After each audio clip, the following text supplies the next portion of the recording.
তো বন্ধুরা, এই বিধানসভা নির্বাচনে কারা সরকার গঠন করতে চলেছে, তৃণমূল নাকি বিজেপি?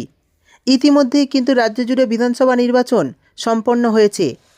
অর্থাৎ প্রথম ও দ্বিতীয় এই দুটি দফার ভোট কিন্তু সম্পন্ন হয়েছে। এখন অপেক্ষায় কারা সরকার গড়তে চলেছে আগামী দিনে। আজকের ভিডিওতে আমি আপনাদের জানিয়ে দেব এমন তিনটি সমীক্ষার সংস্থা রয়েছে যারা সমীক্ষায় জানিয়েছে যে বিজেপি এই নির্বাচনে কটি আসন পেতে পারে।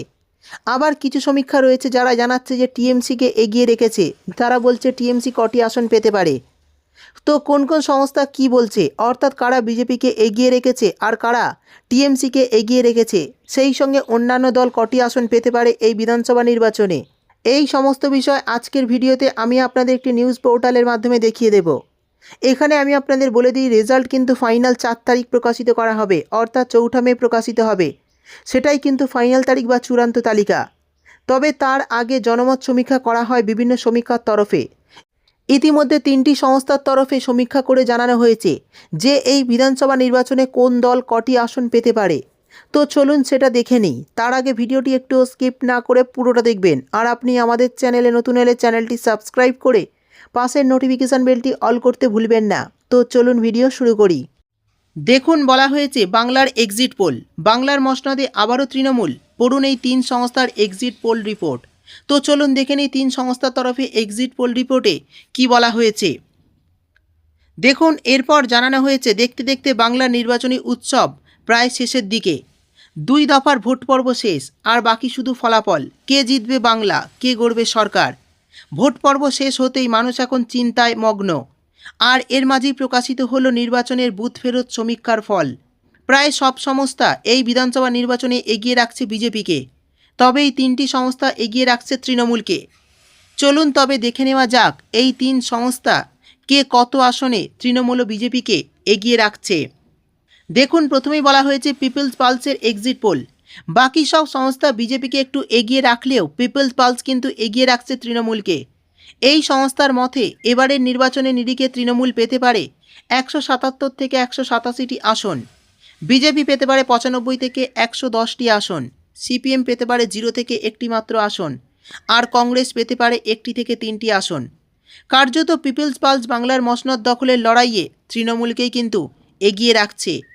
তো বুঝতেই পারছেন, পিপলস পালসের তরফে জানানো হয়েছে, তারা যে সমীক্ষা করেছে সেই সমীক্ষায় তারা জানিয়েছে এবারে তৃণমূল পেতে চলেছে 177 থেকে 187টি আসন, বিজেপি পেতে পারে 95 থেকে 110টি আসন এবং সিপিএম পেতে পারে 0 থেকে 1টি মাত্র আসন। তারা কিন্তু জানাচ্ছে যে এবারে কিন্তু টিএমসি এগিয়ে থাকতে পারে।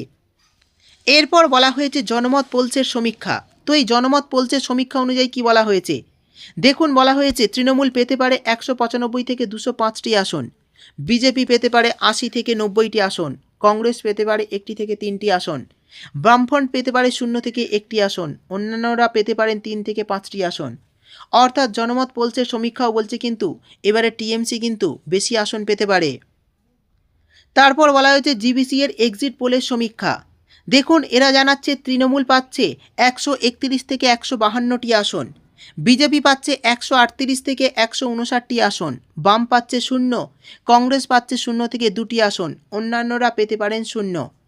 অর্থাৎ জিবিসি এর এক্সিট পোলের সমীক্ষা বলছে তৃণমূল পেতে চলেছে কিন্তু 131 থেকে 152টা আসন, বিজেপি পেতে পারে 138 থেকে 159টা আসন, তারা কিন্তু বিজেপিকে এগিয়ে রেখেছে, এবং কংগ্রেস পেতে পারে 0 থেকে 2টি আসন, আর অন্যান্যরা পেতে পারেন 0।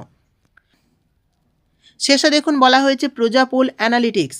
তো এই প্রজা পোল অ্যানালিটিক্সের তরফে জানানো হয়েছে এইমাত্র এই সংস্থাকে যে বিজেপি সরকার সব থেকে এগিয়ে রেখেছে।